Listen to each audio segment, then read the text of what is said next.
Hello everyone, welcome back to my channel.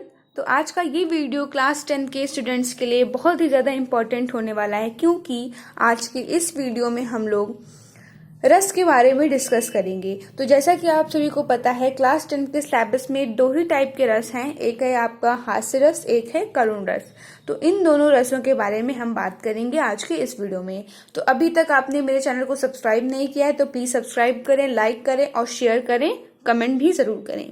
तो चलिए आज की वीडियो को स्टार्ट करते हैं। और बाकी का ग्रामर पोर्शन देखने के लिए आप मेरे चैनल पे जा सकते हैं, और मॉडल पेपर्स अगर आपको सॉल्व करने हैं तो आप उसको भी जा सकते हैं।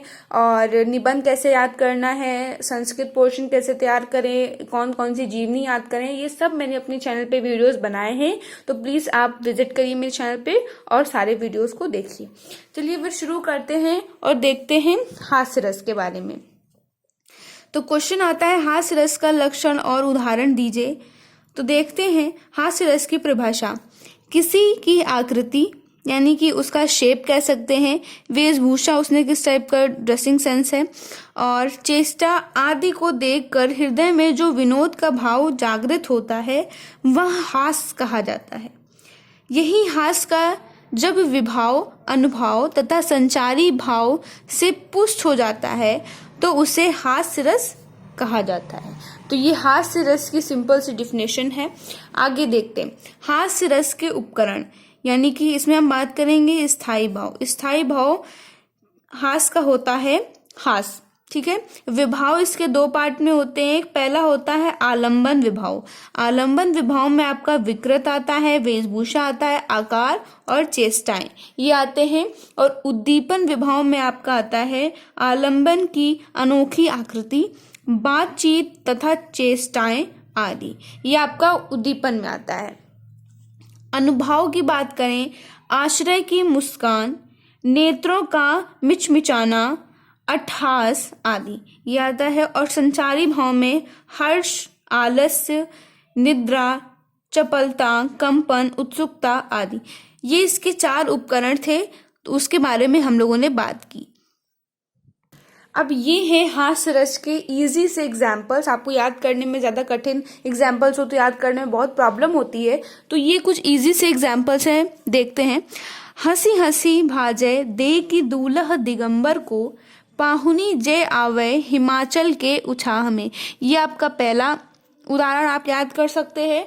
और दूसरा है शीस पर गंगा हंसे, भुजनी भुजंगा हंसे, हास ही को दंगा भयो नंगा के विवाह में। तो आप देख सकते हैं दोनों उदाहरण के बारे में कुछ हंसी टाइप की बात की जा रही है, तो इसका मतलब ये हास्य रस की बात की जा रही है। और इसमें स्थायी भाव होता है हाँ, जैसा कि मैंने आप सभी को बताया। तो आपके एग्जाम पेपर में ऐसा भी आ सकता है कि आपको उदाहरण दिए हों और आपको पहचानना हो कि ये हास्य रस है कि ये करुण रस है। तो चलिए हम करुण रस की बात करते हैं। तो ये है हमारा करुण रस। इसकी परिभाषा की हम लोग बात करते हैं। किसी भी प्रिय वस्तु, व्यक्ति आदि के अनिष्ट की आशंका अथवा इसके विनाश से उत्पन्न शोक अथवा दुख की संवेगात्मक स्थिति को करुण रस कहा जाता है। करुण रस का सीधा संबंध दुख से होता है, शोक से होता है, ये सब आप याद करिएगा, ठीक है। विभाव, अनुभव और संचारी भाव के संयोग से पूर्णता प्राप्त होने पर शोक नामक स्थायी भाव से करुण रस की निष्पत्ति होती है। इसका उपकरण की हम बात करें तो स्थायी भाव शोक होता है। विभाव की हम बात करें तो आलंबन में विनष्ट व्यक्ति अथवा वस्तु।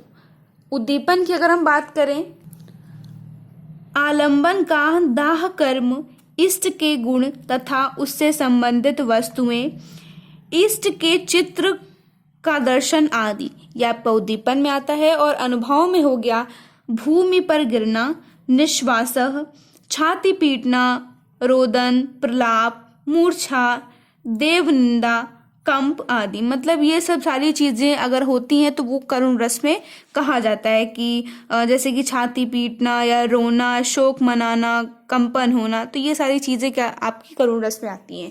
इसके एग्जाम्पल की हम लोग बात करते हैं। तो ये एग्जाम्पल है इसका, ब्रज के बिरही लोग दिखा रहे, ठीक है। ये इसका एग्जाम्पल हो गया, करुण रस का हो गया। आगे है जथा पंख बिनु खग अति दीना, मणि बिनु फर करिबर कर हीना, अस मम जीवन बंधु बिन तोही, जो जड़ देव जियावै मोही। तो ये जो है ये भी आपका करुण रस का एग्जाम्पल है। और सबसे इजी एग्जाम्पल की अगर हम बात करते हैं तो ये है, आप सबने सुना भी होगा, राम राम कही राम कही, राम राम कही राम, तन परिहरि रघुपति विरह, राव गयु सुरधाम। तो ये मोस्ट इम्पॉर्टेंट है और इजी भी है, आप सभी को याद हो जाएगा। आगे देखते हैं, चहु दिसी कानह कानह, कही टेरत असुवन बहत पनारे। तो ये देख सकते हैं आंसू के गिरने की, रोने की, इन्हीं सब की बात उदाहरण में की जाती है। तो आगे देते हैं, हे खग मृग हे मधुकर श्रेणी, तुम्ह देखी सीता मृग नैनी। तो ये भी एक करुण रस का एग्जाम्पल है। तो रस हो गया आपका करुण और स्थायी भाव है शोक, तो आपको याद रखना है। चलिए इस वीडियो को एंड करते हैं। अगर आपको आज का वीडियो अच्छा लगा हो तो प्लीज़ लाइक शेयर सब्सक्राइब ज़रूर करिए, और जैसा भी हो आप लोग कमेंट में करके बता सकते हैं कि आपको कौन कौन से वीडियोस चाहिए, कैसी आपको तैयारी करनी है। सारे मैंने अपने चैनल पे अपलोड किए हैं, आप लोग प्लीज़ मेरे चैनल पे विजिट कीजिए। तब तक के लिए बाय बाय, थैंक यू।